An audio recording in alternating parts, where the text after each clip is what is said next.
E aí, tudo bem?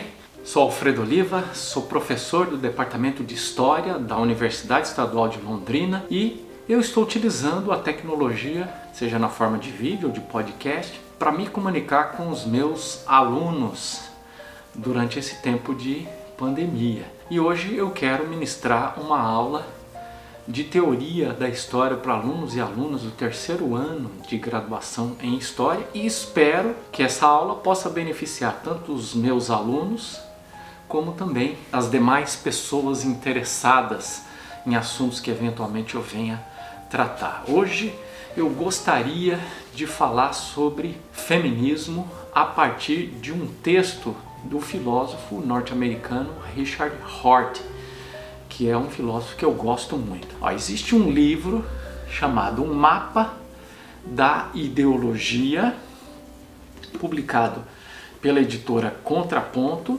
Isso, na verdade, é uma coletânea, uma antologia de textos, e no interior desse texto, desse livro, há uma série de textos sobre diversos assuntos, e dentre eles, um texto de Richard Rorty, denominado de Feminismo, Ideologia e Desconstrução. E eu vou então navegar um pouquinho, surfando aqui na onda do Rorty, para ver se a gente consegue trazer alguma reflexão interessante no que diz respeito ao feminismo. Isso porque no campo da historiografia nós trabalhamos, uma das possibilidades é trabalhar com a história das mulheres, quer dizer, é um grande movimento em que nós procuramos focar grupos que têm sido marginalizados, ou que têm sido esquecidos, ou para os quais a gente não tem dado a atenção devida. Então, há ideias como, por exemplo, escrever uma história a contrapelo, há a ideia de escrever uma história a partir dos vencidos, e por que não dizer, por que não escrever uma história das mulheres? E ao escrever uma história das mulheres, não só nós faríamos justiça acerca daquilo que aconteceu no passado, mas também poderíamos contribuir com a luta política contra o machismo, contra o patriarcalismo. Afinal de contas, cabe a todos nós, não só mulheres, mas também homens, lutarmos contra o patriarcalismo. Ok? Esse é o meu pressuposto ao ter abordado ou ao abordar esse tema. Então vamos lá, você já refletiu um pouco sobre o feminismo? O que é o feminismo? Quais seriam as lutas feministas? E de que maneira o estudo da historiografia poderia contribuir com a causa feminista? Quais seriam as contribuições da filosofia, da sociologia, da antropologia ou das ciências humanas, das letras, para a desconstrução e também para alimentar uma pragmática que envolveria a luta contra o machismo? Esse é um texto de Richard Rorty, que é um filósofo norte-americano que morreu em 2007, não faz tanto tempo assim. É um filósofo bastante original e ele é chamado ou é classificado como um filósofo neopragmatista, porque ele segue um pouco essa perspectiva da filosofia pragmatista, e a gente vai perceber por algumas citações que a gente vai fazer aqui o que significa ser um pragmatista, um pragmático. Ou seja, ele vai colocar de uma forma muito simples, pelo menos de forma inicial, ele vai colocar a dimensão prática, ou seja, a transformação da realidade, como o elemento mais importante do seu modo de filosofar. Ou seja, não está muito preocupado, ou não está preocupado com questões metafísicas, mas ele está preocupado com questões práticas ou pragmáticas. Ou seja, como é que nós reorientamos o nosso modo de agir, ou de que modo nós podemos estabelecer novas estratégias, certo? Então a ideia, por exemplo, no caso específico do feminismo, não seria discutir o que é o feminismo, mas de que forma nós podemos fazer avançar as lutas feministas. Nesse texto, ele vai dialogar bastante com a filosofia desconstrucionista, porque me parece que o Rorty, nesse texto, parece compreender que a filosofia desconstrucionista cumpre um papel importante na medida que mostra que, por exemplo, o patriarcalismo não é algo natural, ele é algo historicamente construído, e isso de fato é uma contribuição muito importante, porque muitas pessoas ficam atreladas ao patriarcalismo porque compreendem que isso faz parte da natureza humana. Então, desconstruir o patriarcalismo é importante, mas o Hort vai alimentar a ideia de que isso é apenas parte do trabalho, certo? Desconstruir, relativizar, minar os valores patriarcais ou patriarcalistas. A outra parte do trabalho é propor novas práticas, novos modos de ação. E o Hort, naturalmente, como filósofo pragmatista, está também defendendo o ponto de vista da filosofia, que para ele é a mais importante, que é propor novas práticas, propor novos modos de agir. Então vamos ver se a gente consegue entender um pouco mais detalhadamente essa ideia que eu já anunciei de forma introdutória para vocês, ok? Então, por exemplo, na página 227 há uma citação bastante interessante quando ele está se referindo à filosofia da desconstrução. Ele vai dizer assim, ó, nem a filosofia em geral, nem a desconstrução em particular devem ser consideradas como um instrumento pioneiro e inovador da política feminista. A filosofia recente, inclusive a de Derrida, que é um nome bastante importante dessa corrente filosófica que a gente chama de filosofia desconstrucionista, ajuda-nos a ver as práticas e as ideias, inclusive as práticas e as ideias patriarcais, como não sendo naturais nem inevitáveis.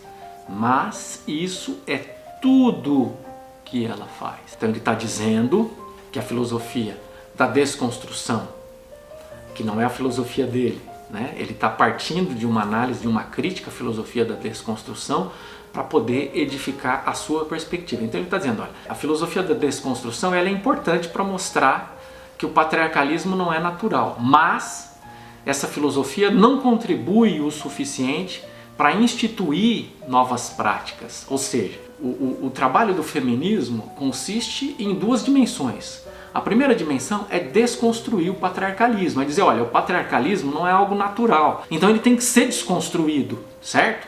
Mas, uma vez desconstruído o patriarcalismo, nós não completamos toda a nossa tarefa, é preciso ir além disso, que é o quê? Construir um novo modo de agir de maneira que as mulheres ocupem o lugar que elas merecem ocupar, certo?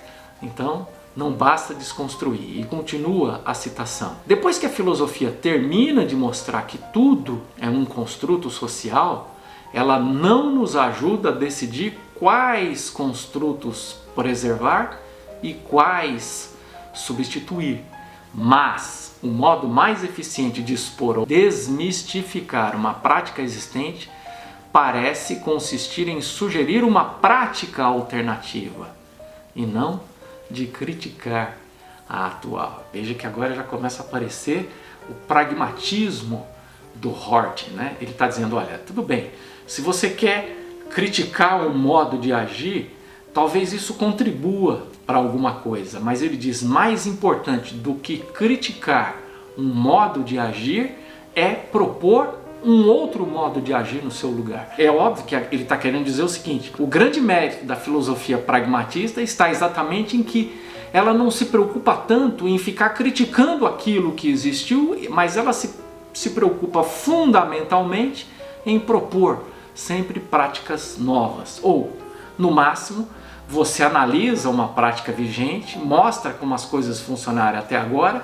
e depois você diz, agora é preciso propor algo novo e propõe algo novo. Então é bastante interessante. Então ele continua agora numa citação que está na passagem da página 230 para 231. Ele diz, os feministas querem modificar o mundo social de modo que não podem ter demasiado respeito pelas descrições passadas das instituições sociais. Se você ficar reverenciando o passado, você não vai conseguir instituir algo novo. A pergunta mais interessante sobre a utilidade da desconstrução para o feminismo é se, depois de Nietzsche, que foi um filósofo desconstrucionista, né? Por exemplo, na Genealogia da Moral, ele desconstrói a moral ocidental, dizendo que isso não tem nada de natural nessa moral, são apenas convenções. Depois de Dewey, de Derrida e tantos outros,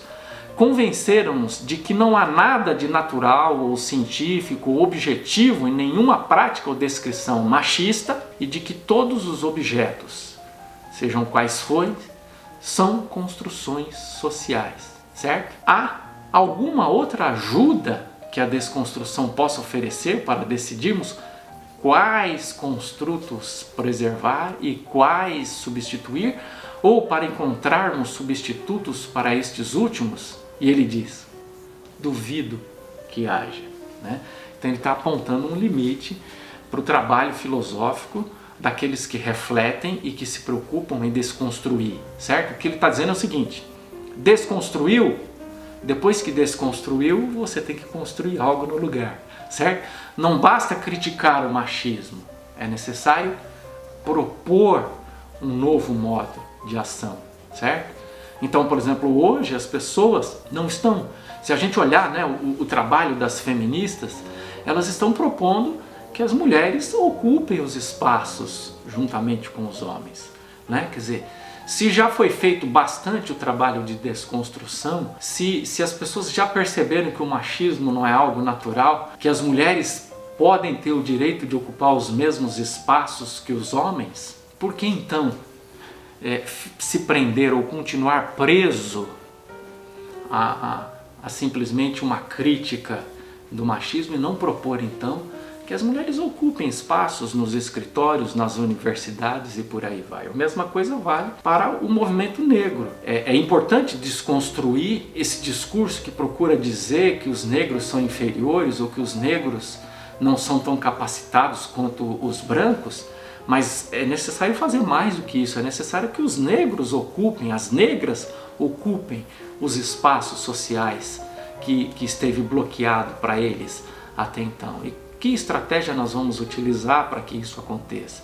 Me parece que é por aí que vai seguindo a reflexão do Richard Hort. Num primeiro momento, então, ele faz uma crítica à filosofia da desconstrução, dizendo que ela é uma filosofia limitada no seu modo de ver as coisas. No segundo momento, então, ele vai dizer qual seria a contribuição da filosofia pragmatista, que é a que ele defende, né? A neopragmatista. E ele vai dizer na página 231, nada de politicamente útil acontece enquanto as pessoas não começam a dizer coisas que nunca disseram antes.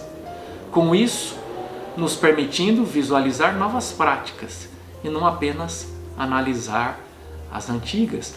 Ou seja, ele está dizendo o seguinte, uma das formas de você transformar a realidade é criar uma nova linguagem.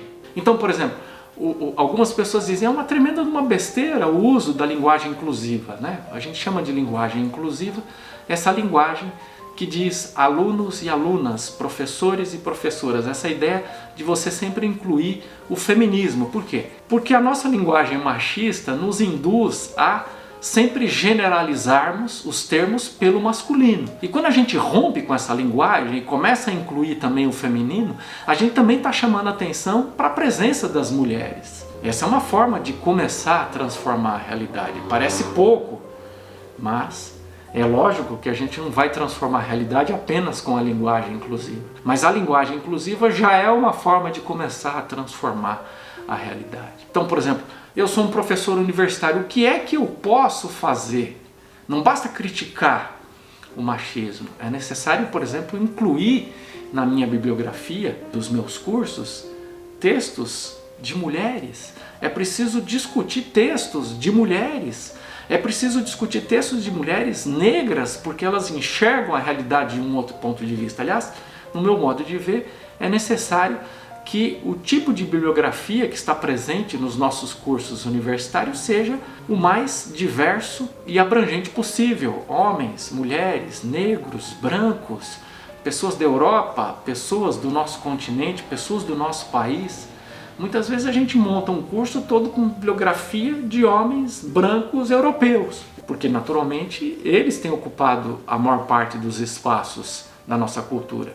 Mas Muitas mulheres têm feito trabalho importante, muitas mulheres negras têm feito trabalho importante, muitos homens negros têm feito trabalho importante, muitos indígenas têm uma produção importante que pode ser incorporada ao nosso trabalho universitário. Então, isso é um modo de não apenas você criticar o que vem acontecendo, mas é um modo de você instituir novas práticas e, através da instituição de novas práticas, contribuir para a transformação da realidade. E me parece que é por aí que começa, que esse é o caminho que o Hort está tentando apontar a partir do ponto de vista filosófico que ele defende, que é um ponto de vista pragmático, pragmatista. E ele diz ainda na página 233: a principal vantagem do modo como os pragmatistas apresentam essas doutrinas é que eles deixam claro que não estão desvendando segredos profundos, segredos que os feministas devam conhecer para ter sucesso. Eles admitem que tudo que tem a oferecer são ocasionais conselhos ad hoc, né? Conselhos circunstanciais, conselhos produzidos especificamente para solucionar problemas específicos, conselhos sobre como retrucar quando os machistas tentam fazer as práticas atuais parecerem inevitáveis. Ele vai dizer, olha, os pragmatistas não apelam a realidades sobrenaturais, os pragmatistas não apelam para realidades metafísicas de um ponto de vista filosófico. Eles não dizem a verdade, eles simplesmente resolvem problemas. Qual é o problema que nós temos? O foco, o predomínio de um discurso machista. Como é que a gente suplanta esse discurso machista? A gente propõe um discurso inclusivo do ponto de vista de gênero e, se você quiser, pode ampliar também. Inclusivo em outros sentidos também. Inclusivo suficiente para poder abarcar os negros, os indígenas, os sul-americanos, os brasileiros e por aí vai. Terminando, encerrando mais uma citação do Hort, e com isso a gente termina a nossa aula. Nem os pragmatistas, nem os desconstrutivistas podem fazer mais pelo feminismo do que ajudar a rechaçar as tentativas de alicerçar essas práticas em algo mais profundo do que o fato histórico contingente.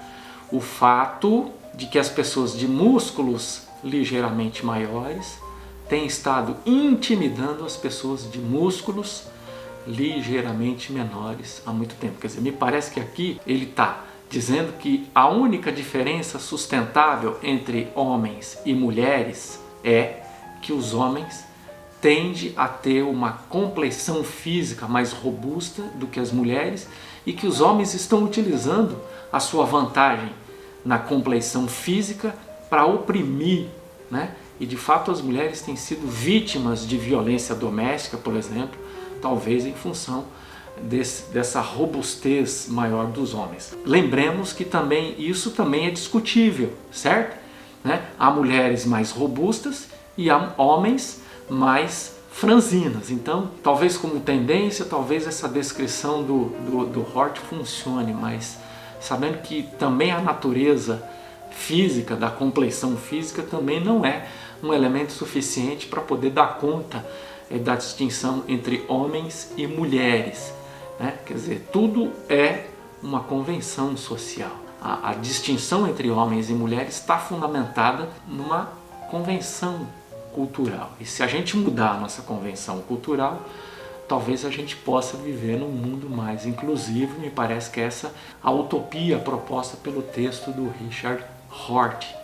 Ok? Bom, espero ter ajudado tanto numa compreensão do feminismo como numa compreensão da luta pela inclusão das mulheres, dos negros, dos indígenas, dos brasileiros e brasileiras nesse cenário intelectual e político.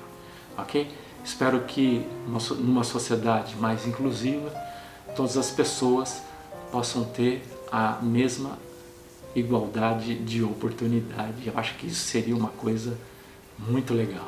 Eu espero que você tenha gostado dessa aula, seja você aluno ou aluna na minha disciplina, seja você alguma outra pessoa que está me ouvindo pelo podcast ou me vendo aqui no YouTube, tá bom? Um abraço e até o próximo vídeo.